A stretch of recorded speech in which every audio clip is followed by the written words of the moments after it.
Ce qui suit est une introduction poignante, captivante et conçue pour piquer votre curiosité. Au sein d'une base navale paisible, un modeste technicien de surface manœuvrait son chariot de nettoyage à travers des couloirs où se répercutait la fierté des uniformes et des galons. Personne ne lui prêtait attention, hormis une fillette qui lui tenait la main et l'appelait papa. Un après-midi, un amiral des commandos marines, imbu de lui-même, se paya sa tête devant l'ensemble du réfectoire, lui demandant en riant « C'est quoi ton nom de code, le balayeur ?» Nul ne s'attendait à ce que cet homme discret réponde. Nul n'aurait pu deviner la vérité dissimulée derrière son sourire serein. Mais quand il prit enfin la parole, la base tout entière retint son souffle et une légende émergea de l'ombre. Avant d'entamer ce périple chargé d'honneur, de paternité et de rédemption, si les récits de bienveillance, de courage et de nouvelles chances résonnent en vous, pensez à vous abonner à notre chaîne afin de ne manquer aucune histoire de ce genre. Merci de votre présence. Commençons sans plus tarder. Si cela vous intéresse, je peux également rédiger une conclusion, un sondage pour la communauté et des citations pour la miniature. La matinée sur la base de l'Orient baignait dans une quiétude singulière, une respiration paisible juste avant le fracas des bottes d'acier sur le bitume. Avant que l'air iodé de l'Atlantique ne se charge des effluves de kérosène et de la discipline régnant sur la base navale de l'Orient, l'excellence déambulait dans les couloirs en souliers vernis et uniforme d'un blanc immaculé. Ici, la réputation était primordiale. Et pourtant, un homme sillonnait ces mêmes couloirs, dépourvu de grade, de cérémonie, sans qu'aucun salut ne lui soit adressé. Uniquement des regards en coin, des sourires narquois, ou pire, une totale indifférence. Jean Dubois guidait une serpillière le long du corridor lustré, les manches de sa chemise retroussées, laissant apparaître des mains en inadéquation avec sa fonction. Ces mains n'étaient pas faites pour le nettoyage. Elles avaient été pétries par les tempêtes, par les câbles d'acier cinglés par le vent, par l'eau de mer, le péril et des décisions sans appel. Puissante, marquée de cicatrices, silencieuse. Sa chevelure châtain, assez longue, touchait le col de sa chemise de travail verte, usée et modeste, qui tombait nonchalamment sur des épaules carrées, fruit de décennies d'engagement. Ses chaussures n'étaient pas réglementaires, mais simplement pratiques. Utiles, discrètes. Son travail était une mécanique bien huilée. Passer la serpillière, rincer, repasser la serpillière. Pas un geste de trop. Une forme de précision que seul un homme jadis formé pour survivre à l'impensable pouvait appliquer à la plus triviale des besognes. Mais nul ici ne le savait. Du moins, c'est ce que chacun croyait. Deux jeunes aspirants commandos marines passèrent à côté de lui en se moquant. « Tu vois ça, il est encore là. On se demande pourquoi la marine n'investit pas dans un robot nettoyeur. » C'est clair, renchérit l'autre. Ou au moins un type plus jeune. On dirait qu'il sort d'une caverne. Jean continua son ouvrage sans qu'un seul de ses muscles ne bronche. Il avait appris depuis belle lurette que lorsqu'on sait qui on est, nul besoin de le prouver aux autres. Une voix perça le brouhaha du couloir, tranchante et impérieuse. Dégagez le passage. Immédiatement. Les deux aspirants se figèrent sur le champ. Une femme vêtue d'un uniforme blanc parfait passa devant eux, l'amiral Valérie Leclerc.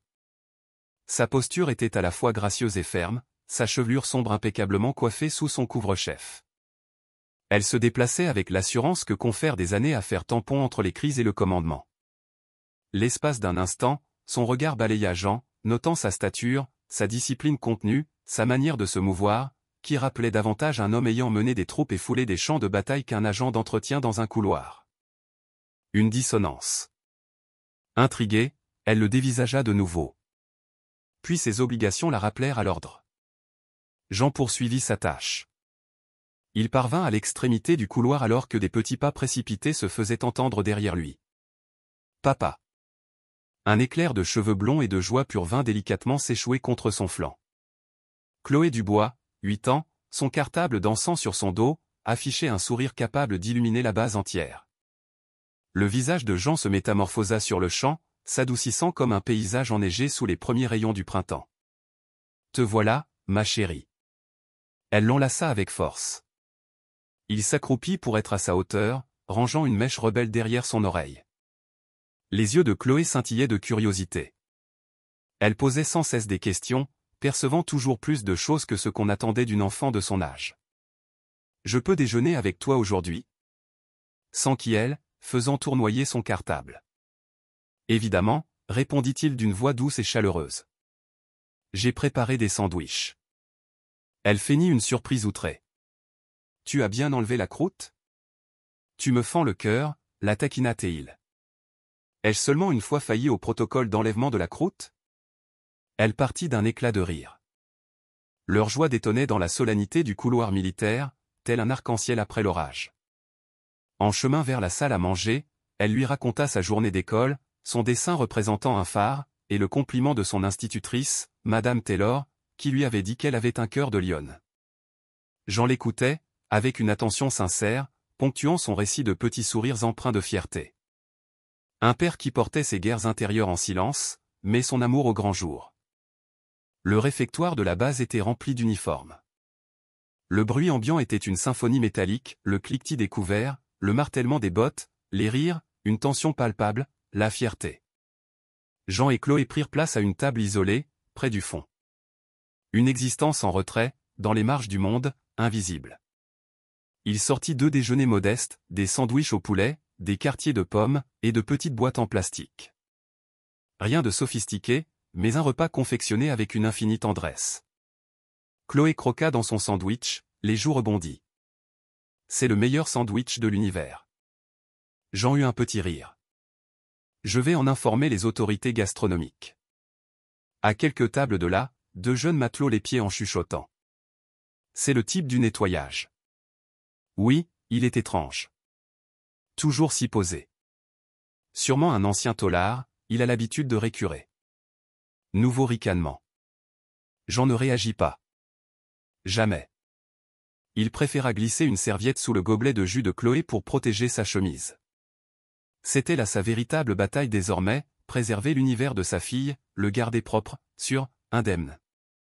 De l'autre côté de la salle, l'amiral Valérie Leclerc fit son entrée, inspectant les lieux tout en conversant avec ses subordonnés.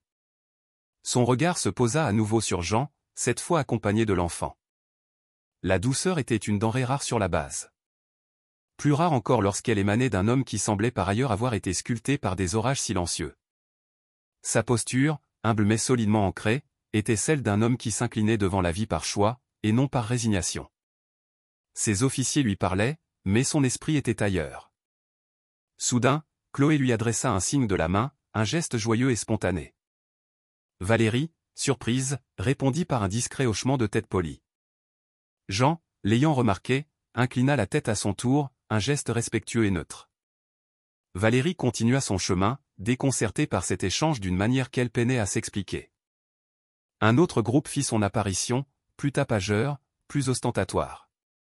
L'amiral Stéphane Moreau, poitrine bardée de décorations étincelantes, suivi de jeunes officiers s'efforçant de l'impressionner. Il soignait toujours ses entrées. Le pouvoir, pour lui, n'était pas qu'une fin en soi, il devait être exhibé. Son regard tomba sur Jean, et un sourire goguenard étira ses lèvres. Incroyable. La meilleure base navale de France. Et visiblement, on recrute des bûcherons pour faire le ménage maintenant. Nouveaux éclats de rire. Chloé leva les yeux, perplexe. Jean se contenta de poser une main apaisante sur son dos. Un geste de réconfort, pas de défense. Il ne daigna pas regarder Moreau. Nul besoin. Valérie, qui observait la scène, expira discrètement, sentant la colère monter. Elle acquiesça en direction de Jean, écœurée par la suffisance de cet homme qui pensait que le grade définissait la valeur.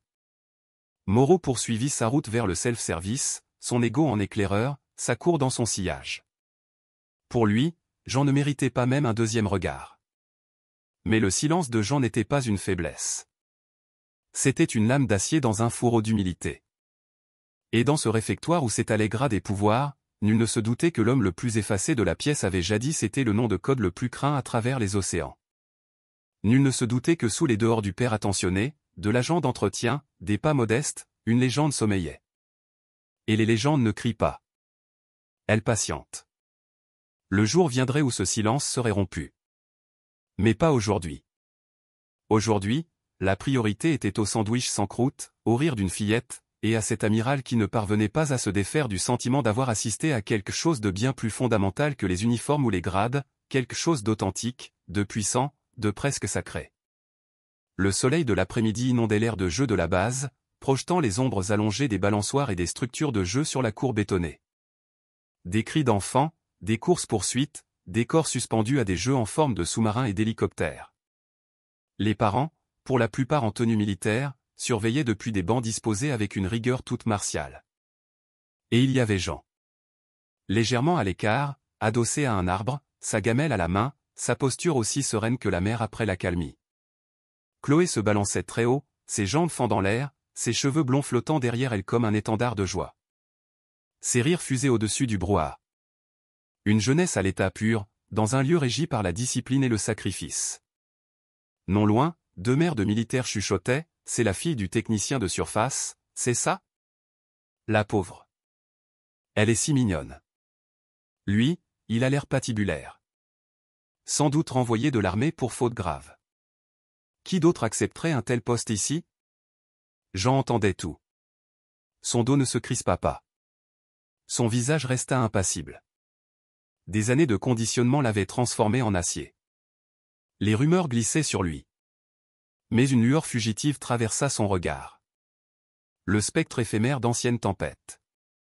Chloé accourut vers lui, les joues empourprées, à bout de souffle. « Papa, devine. Je les ai tous eus à chat. Même les plus grands. » Elle bomba le torse, fière. Jean s'agenouilla, lui retirant une feuille des cheveux.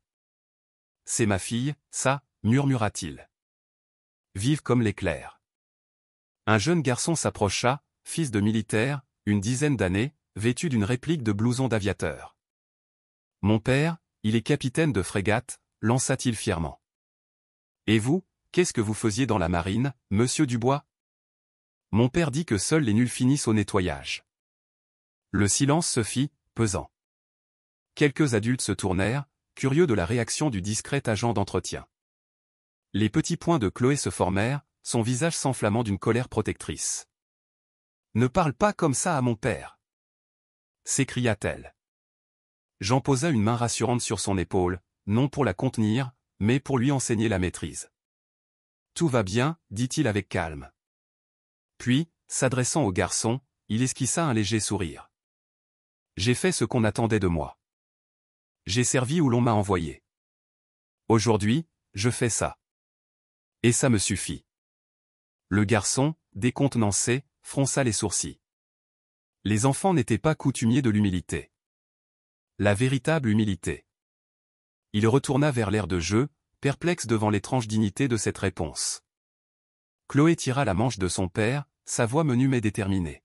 « Papa, pourquoi ils ne savent pas ? Pourquoi personne ne sait ce que tu as été ? » C'était là, cette étincelle de perspicacité. Les enfants perçoivent ce que les adultes occultent. Elle ne saisissait pas encore les subtilités des grades, des médailles, des noms de code, mais elle comprenait son père, sa force tranquille, sa profondeur abyssale.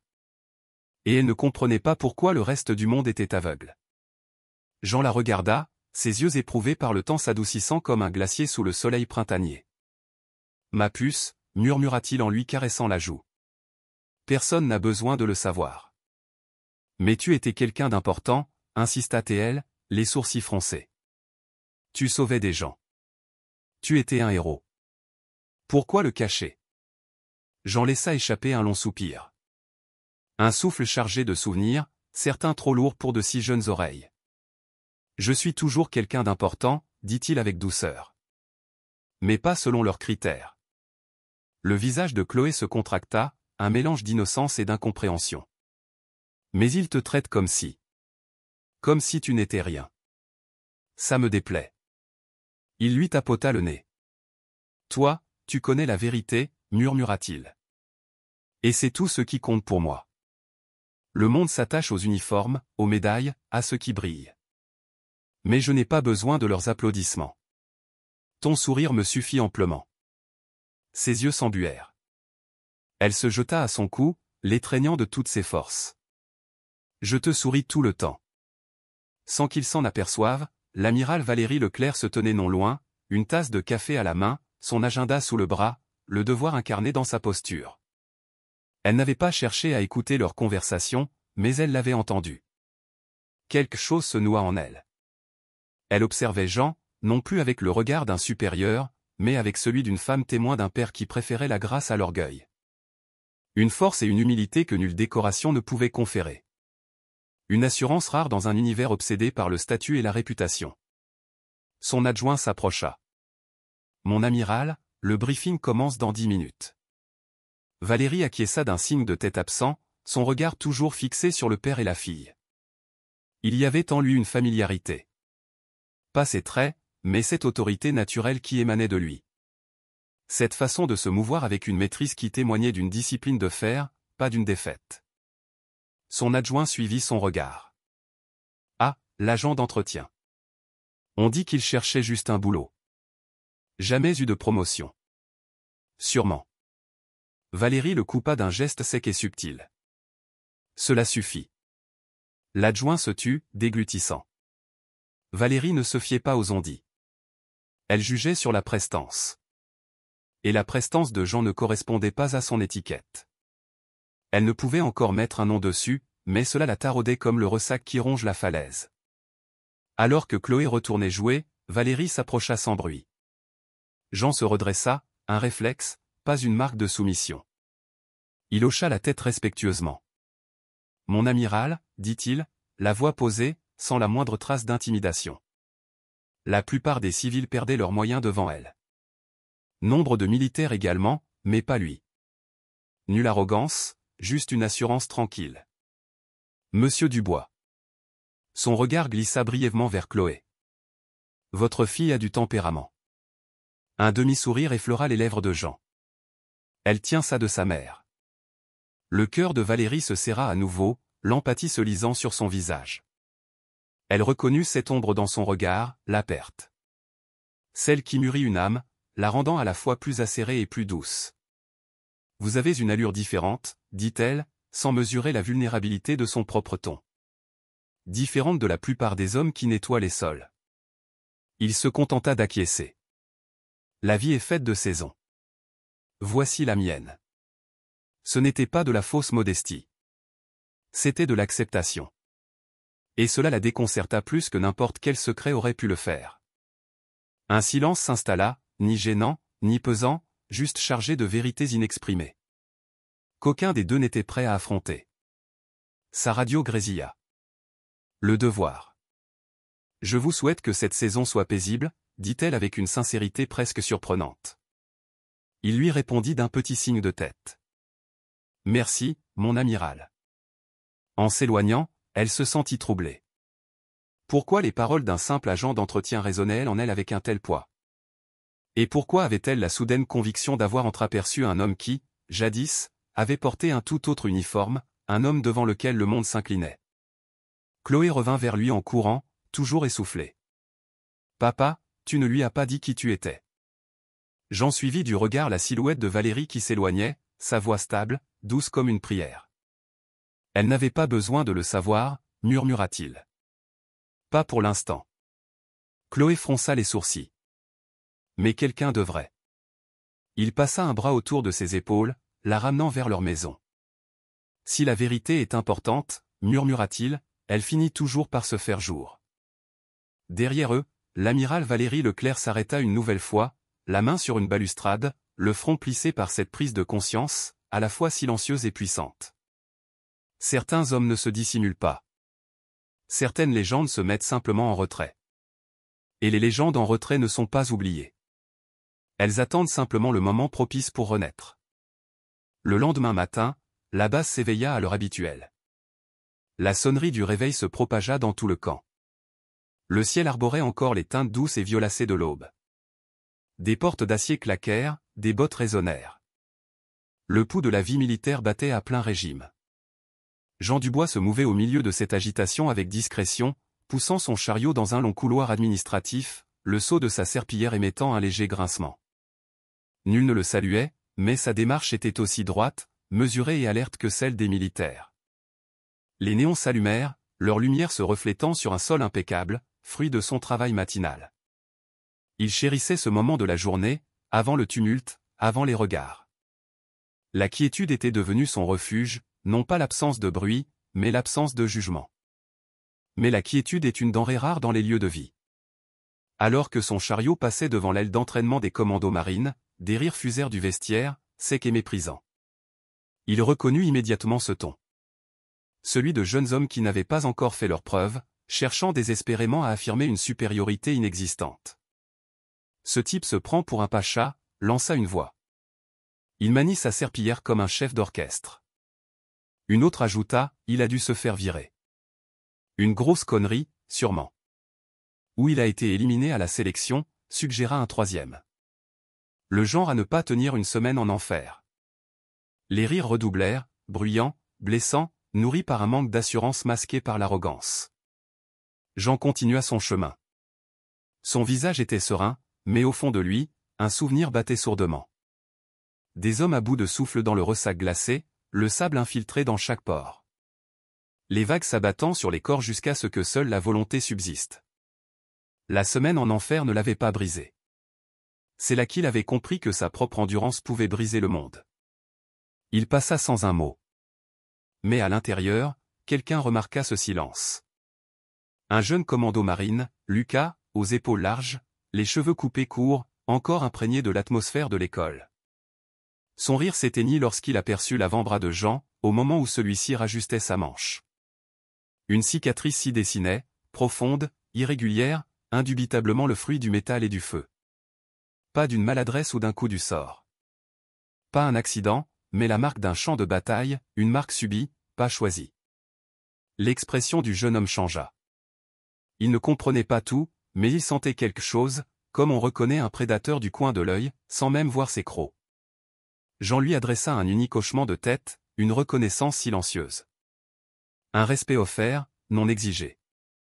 Le jeune aspirant déglutit et rejoignit son groupe, plus calme désormais. Pour la première fois, le doute s'installa dans leur petit cercle. Jean continua vers l'aile du réfectoire, où le personnel de service chuchotait en faisant s'entrechoquer les plateaux. À mi-parcours, il s'arrêta, par réflexe, non par hésitation. Il sentit un regard sur lui. En se tournant légèrement, il aperçut l'amiral Valérie Leclerc à l'autre bout du couloir, un dossier à la main, s'entretenant avec un subordonné. Mais son attention n'était pas portée sur ses documents. Elle était fixée sur lui. Un regard ni jugeur, ni moqueur, mais curieux, scrutateur. Une sorte de reconnaissance sans souvenir. Il inclina la tête poliment. Elle lui rendit son salut d'un hochement de tête mesuré, celui que les officiers supérieurs réservent aux personnes qu'ils respectent instinctivement, sans savoir pourquoi. Avant qu'ils n'aient pu échanger un mot, des pas lourds résonnèrent derrière eux. Un groupe de commandos marines hors service, bruyant et sur deux, passa entre eux. L'un d'eux bouscula l'épaule de Jean avec une force légèrement supérieure à celle d'un simple accident. « Faites gaffe », le vieux, lança le commando avec un sourire en coin. « Les serpillières, c'est dangereux. Faudrait pas vous faire un tour de rein. » Les yeux de Valérie se rétrécirent. Jean se contenta de raffermir sa prise sur le chariot. « Il n'y a pas de mal, dit-il tranquillement. Ce n'était pas de la soumission. C'était de la dignité. » Mais le jeune commando n'en avait pas fini. L'ego bat rarement en retraite sans une dernière estocade. « On vous appelait comment dans la marine, au fait ? Amiral Ballet ?» Nouveau ricanement dans son dos. Valérie fit un pas en avant. Un mouvement minime, mais lourd de commandement. Avant même qu'elle n'ait ouvert la bouche, sa présence avait fendu l'air comme une lame. Jean l'arrêta d'un regard calme. Il n'avait pas besoin d'aide. Et étrangement, cela ne fit que renforcer son désir d'intervenir. Un instant s'écoula. Puis une voix fluette se fit entendre. Chloé, surgissant au coin du couloir, son cartable rebondissant. « Papa !» Elle s'arrêta net, s'agrippant à sa jambe. Son innocence était le bouclier qu'il avait préféré aux médailles. Les commandos se turent. C'est l'effet que produisent les enfants.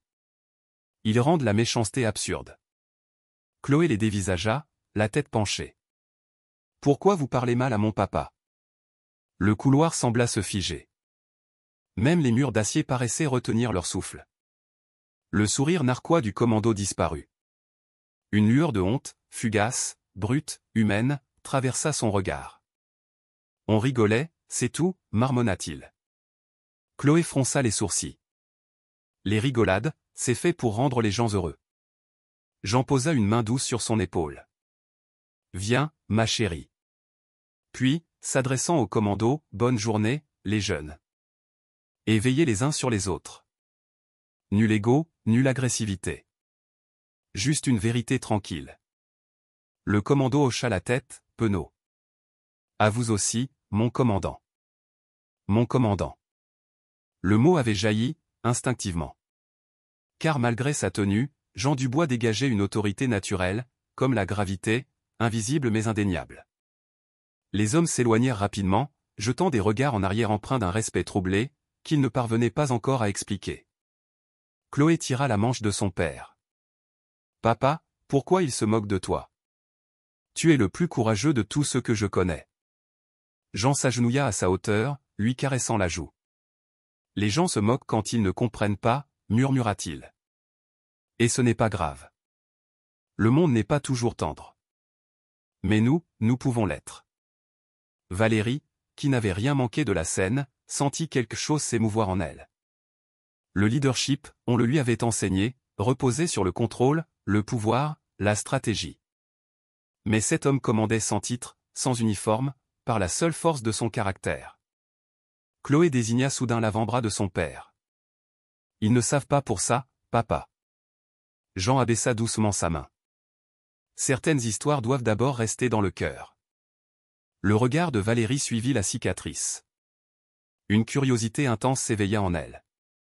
Des cicatrices de ce genre ne sont pas le fruit du hasard. Elles sont la marque de ceux qui ont choisi de traverser le feu et ont refusé de plier. Un orage silencieux se forma dans son regard. Elle s'avança. « Monsieur Dubois. » Jean se tourna. « Mon amiral. Dans quelle unité avez-vous servi ?» demanda-t-elle à voix basse. L'expression de Jean était bienveillante, mais fermée, comme la porte en chêne d'une crypte.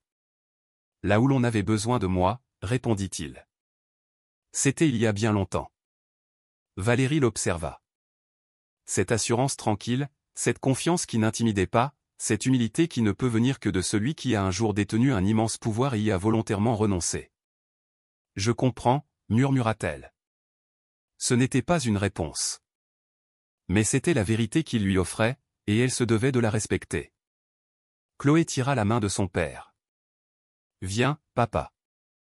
On va manger. » Il sourit.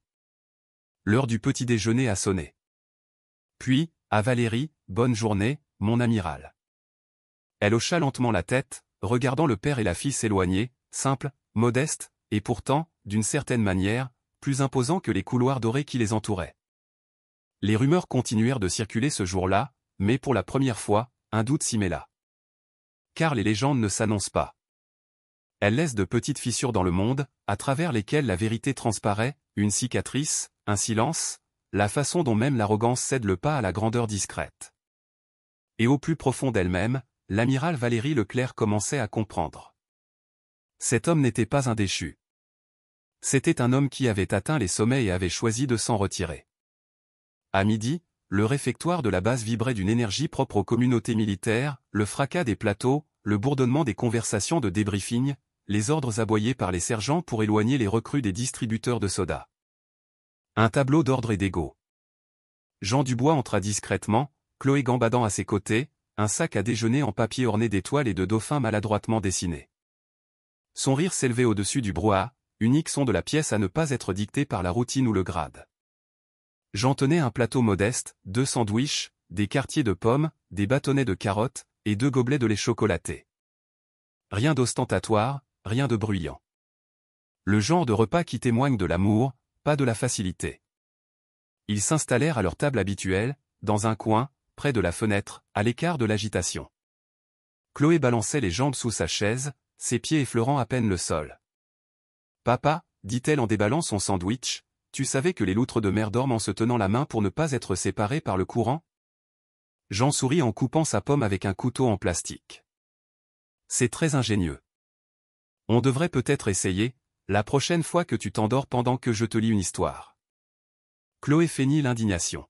« Papa, je ne suis pas une loutre. Je suis collée à toi. » Une douce chaleur envahit la poitrine de Jean. Le genre de chaleur que les hommes les plus endurcis osent rarement avouer chérir. Cette table, cet instant, cet enfant, c'était la seule mission qui comptait désormais. Le reste n'était que futilité. De l'autre côté du réfectoire, les officiers se rassemblaient en groupes d'uniformes blancs et d'insignes rutilants. Les plus hauts gradés se déplaçaient avec une assurance étudiée, le claquement de leurs bottes et l'éclat de leurs décorations se répercutant sous les néons. Parmi eux, l'amiral Stéphane Moreau. Il portait son autorité comme un parfum entêtant, lourd, visible, impossible à ignorer. Riant grassement à sa propre plaisanterie, il donna une tape dans le dos d'un autre officier en se dirigeant vers le self. « Mangez rapidement, messieurs », lança-t-il d'une voix traînante. « Le briefing est dans 30 minutes. Il ne faudrait pas faire attendre l'état-major. » Son entourage gloussa servilement. Chloé mangeait joyeusement, indifférente à ce qui se passait. Jean buvait son eau dans un gobelet en carton, calme, transparent. C'est du moins ce que tout le monde pensait, jusqu'à ce que la voix de stentor de Moreau ne déchire le silence. « Tiens, regardez-moi ça », dit-il en s'arrêtant juste à côté de la table de Jean. L'homme le plus ailé de la base. Des ricanements étouffés se firent entendre derrière lui. L'instinct de meute, cruel par simple plaisir de l'être. Jean leva les yeux. Sans se défendre, sans s'offenser, juste présent. Moreau sourit avec arrogance, les mains sur les hanches, le torse bombé tel un pan en quête d'admiration. « Alors, la tournée de nettoyage s'est bien passée, l'ami ? Tu sauves le monde, une tâche à la fois ?» Chloé s'arrêta de manger, la bouche pleine. Jean posa sa main sur la sienne, un geste apaisant. « Ma fille est en train de déjeuner, dit-il d'une voix égale. Un peu de respect, s'il vous plaît. » Un murmure parcourut la salle. Discret, mais perceptible. Les gens sentent les changements de dynamique, même avant de les comprendre. Moreau éclata de rire, balayant ce défi silencieux d'un revers de main. « Calme-toi, le nettoyeur. On ne fait que plaisanter. » Il se pencha, les sourcils haussés, la voix juste assez forte pour être entendue des tables voisines. « Alors, dis-moi, l'ami, c'est quoi ton nom de code ? Aigle de Serpillière ?